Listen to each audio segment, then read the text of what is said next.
Volví con el tanque casi seco y el motor sosteniéndose por costumbre, no por margen. El sistema falló cuando más lo necesitaba, y mi cámara respondió como si también estuviera congelada. Mis órdenes eran claras, pero el cielo y la distancia no obedecen a nadie. Traje una sola imagen, y en ella quedó expuesta una batería que nadie quería ver. Desde entonces, cargo ese negativo como un silencio que no se discute.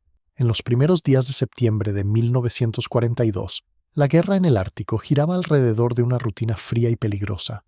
Convoyes aliados salían del norte de Escocia hacia los puertos soviéticos, cargados de material que sostenía el frente oriental. El convoy PQ-18 navegaba en esas fechas, del 2 al 21 de septiembre, por rutas donde la niebla y el hielo eran tan constantes como el enemigo. La amenaza no venía solo de los submarinos. En los fiordos del norte de Noruega aguardaban buques de superficie alemanes. Entre ellos estaba el acorazado Tirpitz, acompañado por cruceros y destructores. Una salida de esos barcos podía convertir un convoy en un desastre en cuestión de horas. La respuesta británica, acordada con las autoridades soviéticas, fue crear una fuerza aérea temporal en el extremo norte de la Unión Soviética. El plan recibió el nombre de Operación Orator. Aviones británicos y australianos se desplegaron a aeródromos cercanos al Golfo de Kola. Los Hamden torpederos de los escuadrones 144 de la RAF y 455 de la RAF debían atacar cualquier fuerza naval que intentara cruzar al mar de Barents. Catalinas del Escuadrón 210 debían patrullar rutas largas y mantener vigilancia con radar aerotransportado, y un pequeño elemento de Spitfire de reconocimiento fotográfico debía observar, fotografiar y confirmar con imágenes lo que los informes y las interceptaciones sugerían. Ese despliegue no era una operación de exhibición, era una apuesta de alcance máximo. Los bombarderos torpederos volaron desde bases en Escocia hacia Shetland y de allí cruzaron rutas largas para alcanzar aeródromos soviéticos. La navegación debía evitar sectores donde la caza alemana del extremo norte operaba con ventaja. El clima podía obligar a desvíos y consumía combustible en ascensos, correcciones y esperas. En el tránsito, varios aparatos se perdieron por combate, accidentes o aterrizajes forzosos. Algunas tripulaciones llegaron al destino con lo justo para alinear con una pista de tierra y detener el avión antes de que el motor se apagara. La base principal de la operación estaba en Vaenga, en la ribera del Golfo de Kola, al norte de Murmansk. El lugar era conocido por los soviéticos y, desde 1941, ya había recibido destacamentos británicos en operaciones anteriores. En 1942, el terreno seguía siendo duro. Las pistas eran funcionales, pero el mantenimiento dependía de trabajo constante, herramientas básicas y disciplina en el movimiento de combustible y municiones. La cooperación era real, aunque no siempre fluida. Los idiomas, los procedimientos y las prioridades se mezclaban en un mismo hangar. Aún así, cada salida se ajustaba a un objetivo concreto. La prioridad era impedir que un grupo de superficie alemán atacara al PQ-18. En ese marco trabajaba un piloto de reconocimiento que no tenía una escuadrilla propia ni un perfil visible. Era parte del pequeño grupo de Spitfire destinados a fotografiar fiordos, fondeaderos y rutas de salida. Su trabajo consistía en despegar, volar lejos, observar sin ser visto y regresar con negativos utilizables. No llevaba torpedos, no buscaba combate. Su valor estaba en la película que volvía con él. Si el avión regresaba intacto pero la cámara fallaba, la salida no servía. Si la película volvía bien pero el piloto caía, la información se perdía igual. En las prioridades del momento, era un oficio silencioso.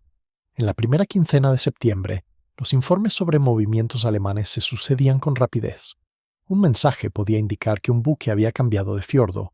Otro podía sugerir una concentración de destructores. A veces el origen era una observación lejana. A veces eran interceptaciones que apuntaban a un plan de salida. El problema era que, en el norte, una orden de Sarpe podía cancelarse por clima, por combustible o por la decisión del mando alemán de no arriesgar buques mayores. La única forma de confirmar era mirar, y para mirar había que volar sobre Noruega ocupada. El piloto recibió su tarea para un vuelo de vigilancia hacia el oeste, en dirección a los fiordos donde se esperaba que estuvieran los buques pesados. La intención era obtener imágenes que confirmaran presencia, posición y, si era posible, cambios en el amarre. El trayecto obligaba a calcular cada minuto. El combustible disponible era limitado y la distancia era grande. No había margen para un combate prolongado. No había margen para rodeos amplios si aparecían nubes bajas. La prioridad era regresar. El despegue se hizo con luz fría, en una mañana donde el cielo parecía estable desde tierra y distinto desde altura. El motor sostuvo el ascenso, pero pronto aparecieron capas de nubosidad que exigían ajustes. El Spitfire, cargado para alcance, no era un avión cómodo. El piloto mantenía el rumbo, consultaba referencias costeras cuando aparecían y volvía a confiar en el cálculo cuando todo se borraba.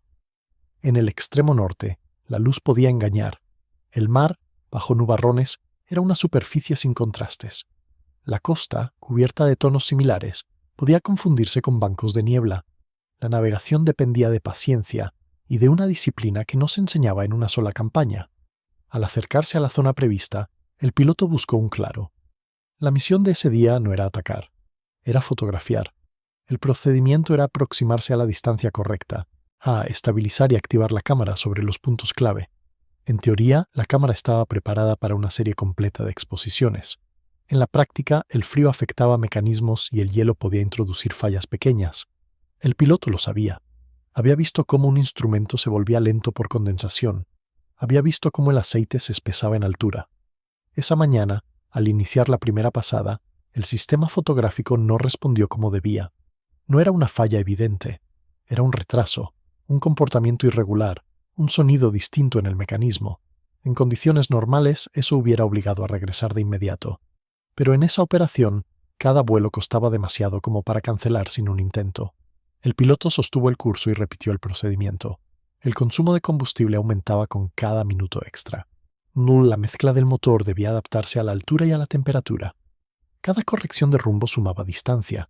Cada vuelta sobre el mar sumaba riesgo. Aún así, insistió. Esperaba obtener al menos una serie parcial.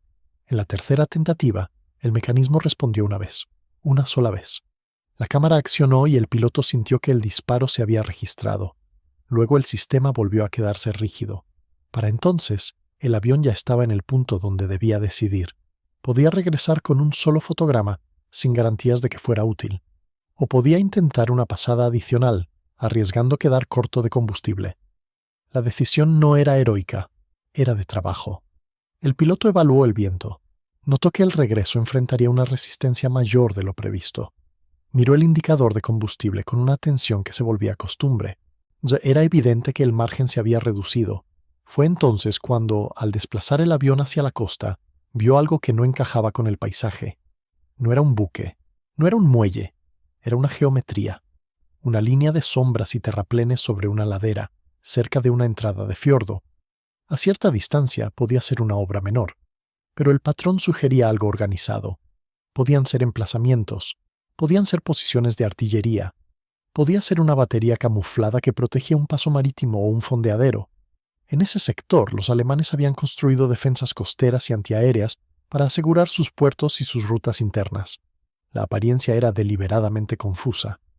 Redes, pintura y cortes en el terreno intentaban borrar la forma real. El piloto sabía que, si estaba viendo una batería, el valor no era solo el dato técnico, era la confirmación. Una batería no se improvisaba. Su presencia indicaba que el enemigo había reforzado un punto. Ese punto podía ser un corredor de salida para escoltas. Podía ser un lugar de espera para buques. Podía ser un tramo desde el cual se protegía un aeródromo o un depósito. Y, sobre todo, era un riesgo directo para cualquier ataque futuro a baja altura. Los Hamden torpederos, si alguna vez debían entrar en un fiordo, no podían hacerlo a ciegas. El problema era que la cámara probablemente no daría más. Aún así, el piloto decidió intentarlo una última vez. No buscó un encuadre perfecto. Buscó un encuadre que delatara la estructura. Se alineó, mantuvo el avión estable y accionó. La cámara respondió, o al menos emitió el signo de un disparo. No hubo tiempo para comprobar nada. El combustible ya no permitía más círculos. El piloto giró hacia el este y emprendió el regreso. El vuelo de vuelta fue un ejercicio de economía. Se evitó cualquier maniobra innecesaria. Se mantuvo un régimen que priorizaba distancia antes que velocidad. Se usó el relieve costero cuando podía ayudar a confirmar el rumbo sin desvíos. Cuando el cielo se cerraba, se aceptaba el cálculo y se seguía. No había margen para equivocarse. Una corrección tardía podía costar litros que ya no estaban.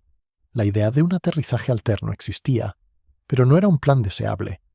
Los aeródromos soviéticos de la zona eran pocos, y no siempre visibles desde el aire con nubosidad baja. Además, aterrizar lejos del equipo fotográfico era perder el valor de la misión. Al acercarse al Golfo de Kola, el indicador ya estaba en el límite. No había dramatización. Había una certeza simple. El avión llegaría o no llegaría según la precisión de los minutos anteriores. La pista apareció como una franja más clara en el terreno. El piloto alineó con cuidado. Se permitió un circuito corto. No podía prolongar la aproximación. El motor seguía entregando potencia, pero la respuesta al acelerador era más frágil. Aterrizó con firmeza contenida. Rodó hasta reducir velocidad. Antes de apagar el motor, notó que ya no tenía sentido mantenerlo en marcha. Al detenerse, la sensación fue la de una máquina que se había quedado sin reserva. El tanque estaba prácticamente vacío. En tierra, el vuelo no produjo aplausos. No era el tipo de salida que se comentaba en una cantina. El piloto entregó el material a los técnicos y se retiró a completar el parte. La tensión verdadera pasó al cuarto de revelado. Allí, el tiempo era distinto. La luz roja, las bandejas, el olor químico, el cuidado de no velar el negativo. En Baenga y en los puntos de apoyo cercanos, los británicos trabajaban con lo que podían traer y con lo que los soviéticos aportaban. Las temperaturas obligaban a calentar espacios pequeños. El agua debía estar a una temperatura exacta para el proceso. Los negativos se manipulaban con paciencia. Cuando el rollo se examinó, no había una secuencia amplia, había muy poco. El mecanismo había fallado casi por completo, pero entre los fotogramas útiles había uno que mostraba con nitidez suficiente una franja de costa y una entrada de fiordo. No era el objetivo principal del día, no era un buque mayor, no era un amarre en Altafjord, era un conjunto de obras en tierra. Se veía un patrón de emplazamientos, se distinguían trazas de caminos recién cortados, se notaban sombras de parapetos, y en un borde aparecía la forma que los intérpretes fotográficos asociaban con una posición de batería, preparada para cubrir una aproximación marítima. No era una prueba absoluta de calibre o de dotación, era algo más útil en ese momento, era un lugar marcado. La interpretación se hizo con los métodos de la época, se comparó con mapas disponibles, se ubicó el ángulo de la costa, se estimó la orientación del sol en la imagen, se midieron distancias aproximadas por referencias. En un teatro donde los fiordos podían confundirse y donde el enemigo trabajaba para ocultar, ese tipo de análisis era un oficio preciso. El resultado fue un informe breve. Había una batería alemana en una posición que afectaba rutas de paso y posibles líneas de ataque. El informe se compartió con el mando de la fuerza y con los enlaces soviéticos. No era propaganda, era una advertencia operativa. El valor inmediato apareció en las reuniones de planificación. Los torpederos Hamden, en alerta para un eventual movimiento de Tirpitz u otros buques, debían considerar los puntos donde una entrada de fiordo podía convertirse en una trampa de fuego. Los catalinas que mantenían patrullas de cruce a lo largo de la costa noruega necesitaban saber qué sectores podían recibir fuego desde tierra, si debían bajar por clima o por identificación visual. Los soviéticos, responsables de la defensa aérea y de la seguridad local, también incorporaron la marca. Una batería no era solo un arma, era un signo de control y de intención. Indicaba que el enemigo esperaba actividad en ese sector. En esos mismos días, el seguimiento fotográfico sobre los fondeaderos alemanes continuó. Las aeronaves de reconocimiento lograron obtener imágenes que confirmaban posiciones y cambios. La información se cruzó con señales y con observaciones navales. El resultado fue una imagen más clara del riesgo real. Aunque existían planes alemanes para atacar al convoy con buques de superficie, esos planes se frenaron. La presencia de una fuerza aérea aliada en territorio soviético, pequeña pero visible, contribuía a elevar el costo percibido de una salida. El convoy PQ-18 sufrió ataques intensos de submarinos y aviación, y perdió buques mercantes, pero no fue destruido. La ruta al norte siguió abierta. Lo que llegaba a los puertos soviéticos sostenía una guerra de desgaste, que también servía a los objetivos británicos. Cuando la operación avanzó hacia finales de septiembre, el trabajo diario mantuvo el mismo tono. Salidas largas, partes cortos, revelados apresurados, mapas corregidos con lápiz. El piloto que había vuelto con el tanque vacío siguió siendo uno más en una lista. Su nombre no era un elemento central.